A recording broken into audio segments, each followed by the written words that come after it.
Is it really worth getting your coins graded and slabbed? What about buying them? Well, we're going to go over the pros and cons, and I'll show you some really cool slab silver. Make sure you stay tuned.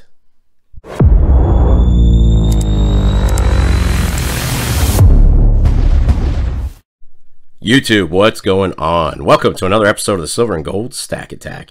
I just want to thank you guys for being here today to check out the video and for all the incredible support that you give this channel on the daily.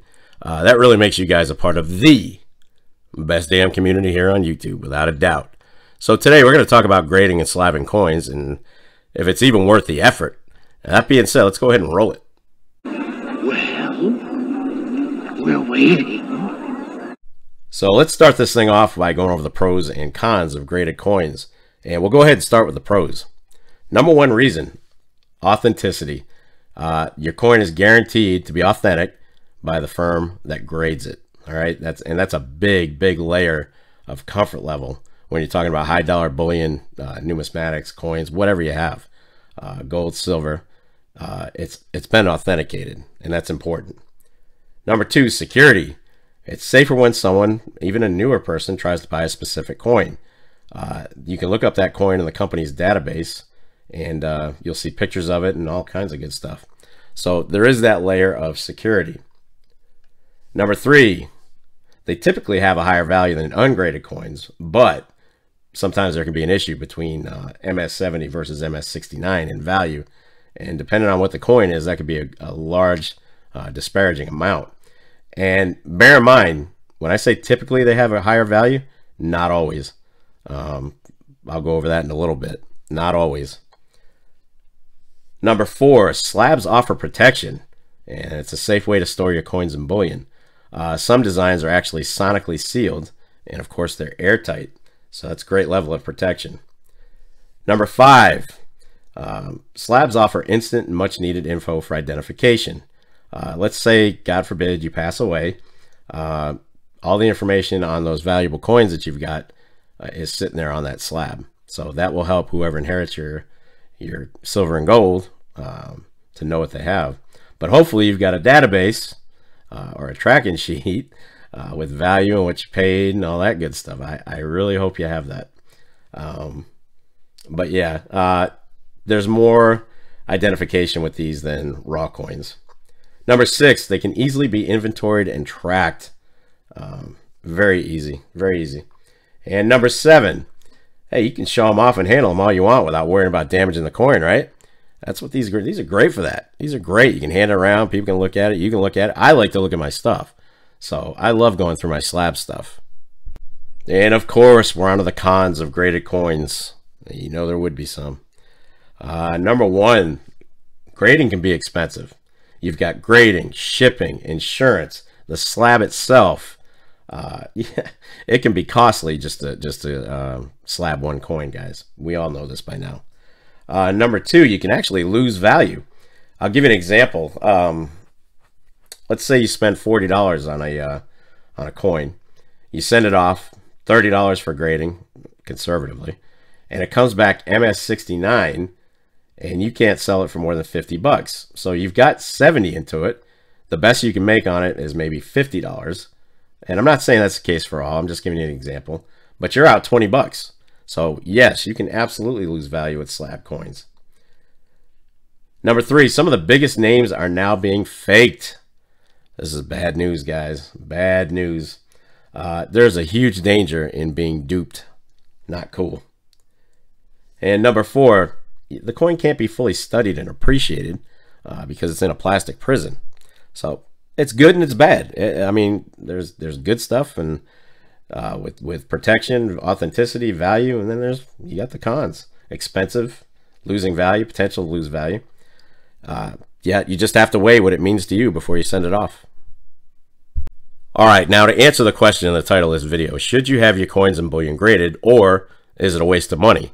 Well, you have to go by the pros and cons that I just listed, but the reality is this.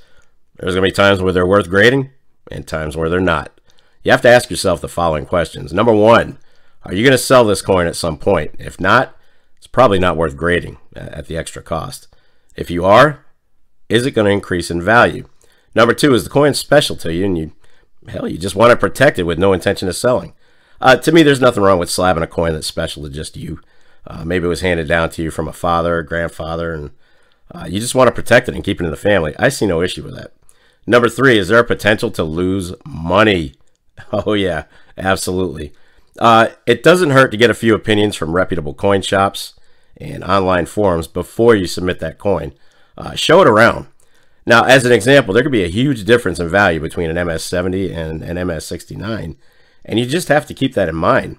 Number 4, is it a rare coin? Something like this, recovered coins from the El Cazador. It's highly likely you're not going to lose money, even if it's not perfect. I mean, this one's it's missing some, but it should actually increase in value, as well as validate it as legit. And that's important with shipwreck silver. It really is, because you could find anything and call it shipwreck, fool a lot of people. And number 5, and here's the biggest question of all. Is it just a bullion coin that was mass produced, like this eagle here? To me, these are the biggest waste of money, since I see a ton of basic silver eagles slabbed, tons of them. And guess what? They're selling for only a few bucks over the standard cost of an eagle. I believe I got this one at the cost of an eagle, slab be damned. So I've bought a bunch like this.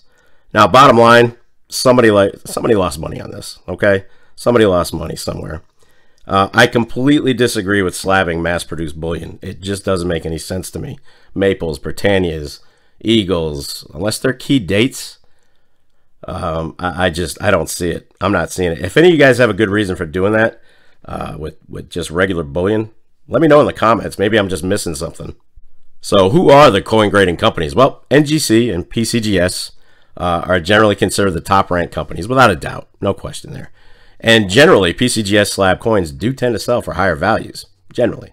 Other companies include Anax, ICG, SEGS. And if you've never seen a SEGS slab coin, here it is. Here's one. Guys, this is one of the most rock-solid slabs you're going to find. These are solid. Even got a title on the top, so when you're looking, that's pretty cool. That's pretty awesome. But there's a whole host of others out there. Now, you got to be careful, because some of those, and literally there's 100 of them out there, but some are referred to as basement slabbers. What does that mean? Well, basement slabber is a cheap, often inaccurate or overgrading company with sketchy grade designations. Bottom line, you got to be careful about them. Anax can be pretty reasonable. I find them to be probably the most price effective. I was at a coin show recently, and they were running a special for grading and slabbing coins at $16 each. Pretty good deal. I sent in a few that meant something to me, not for the value or to increase the value. These are coins I'm keeping, and the slab is a great way to appreciate and protect them. Now, I'm going to show you an example. We talked about basement slabbers just a second ago and what they are. And I'm going to give you an example of one right here. I'm going to let that just sit there for a second so you can see it. Let me focus there. All right. So this company is called International Numismatic Bureau, and they are using the absolute cheapest and poorly constructed slabs out there. These things will they'll fall apart in your hands if you drop them. Seriously. They're likely to crack right open on you. So on top of being cheap, remember I mentioned inaccurate? Well, in this case, they completely missed the boat on this coin. It's a large imperial Roman coin. And if you look at the top, it states circa 100 to 250 AD. Hey, cool. I've got a really old coin, right? Hold on. I researched all of my ancients, and I actually ID'd this coin to be a Constantius II gladiator coin. Constantius was the son of Constantine the Great. Now, the problem? That's a big one. Constantius wasn't even alive in 100 to 250 AD. He was actually born in 317 AD and ruled from 348 to 356 AD. So, big time error there, guys. And that sums up this section. Avoid the basement slabbers. Stick with the legit grading companies. Just save yourself the hassle. All right, really quickly, let's go over some of the different types of designations you'll see on slabs. First one is the most common. Just plain old graded. Okay? Nothing special about it. Somebody put it in a slab. No designation, no anything. It's just an MS-70, which is great. It's an MS-70. But that's it. Just a plain old graded. Next up, you got first strike or early strike, like this eagle here. That means this was among one of the first coins struck on a die during the early days of its production. Collectors like the first strikes, mostly because you're getting the first couple of, well, not first couple, but the first set coming from that die for the very first time. So you're going to get great details on this. And it's true. As those dies keep stamping out, the quality just isn't as good. All right, up next, you've got early strike, early production, or early release, like this maple here. This is a Proof 69 Ultra Cameo. This means it was sent to the grader within 30 days of its release. That's a beautiful coin too. I love this one. Another one you might see is first day of issue. And that's exactly what it says. The coin was purchased and sent to the grading company on the first day of its release. So pretty simple. Now you've got one of X amount struck. So this one is one of 2,337 struck. Honestly, I'm not even sure what that refers to. We know there are more than 2337. Is it one of the first struck 2337? I don't know. If that's the case, it would have been a first strike. So I'm not sure exactly what this designates. So my apologies on that. But very cool, Britannia. Another one you might see, shipwreck certified. And NGC actually does the shipwreck certifications. It is what it says. It's exactly what it says. This example is from the El Cazador.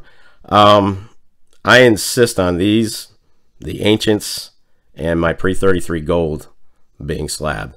I will not buy these unless it's slabbed. There are too many fakes out there and too many coins that claim to be from sunken ships, and they're not. Another one you might see, not a lot of folks are into these, but I am. Ancient certified, like this Judea Pruta. Very cool. From AD 37 to 44. That's one old coin. That's an old coin. Again, I insist on these being slabbed. I won't buy them otherwise. And the last one, I don't have any because I don't buy them. But you might see one that's slabbed by or slabbed and signed by a pertinent person with a signature, like an autograph. Typically a designer, politician, and I've even seen athletes signing them. All right, guys, there you have it. Now, no matter what your favorite third-party coin grading company is, always use this rule when buying slab coins. Buy the coin, not the slab. I mean, it's simple. You want to look at the coin in the holder first and let the grading opinion come second. Because, let's face it, sometimes even the best grading firms get it wrong. And it's possible that the coin may have toned or become damaged since it was encapsulated and graded, which pretty much renders that grade irrelevant to the current condition. It's just going to ruin the whole thing. But anyway, be sure to leave your thoughts in the comments below and let me know what your mindset is when it comes to slab silver. Do you buy them? Do you send a lot of stuff off to be graded? Sound off. Well, that's going to wrap it up for this episode of the Silver and Gold Stack Attack. And if you made it this far, well, kudos to you. I'll definitely catch up with you in the next episode. But in the meantime, you know what's up. What do you want to do with your life?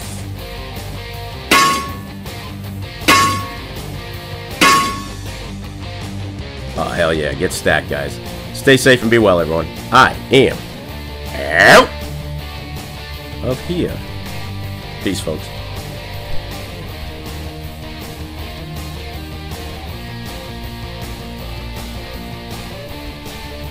You're still here? It's over. Go home.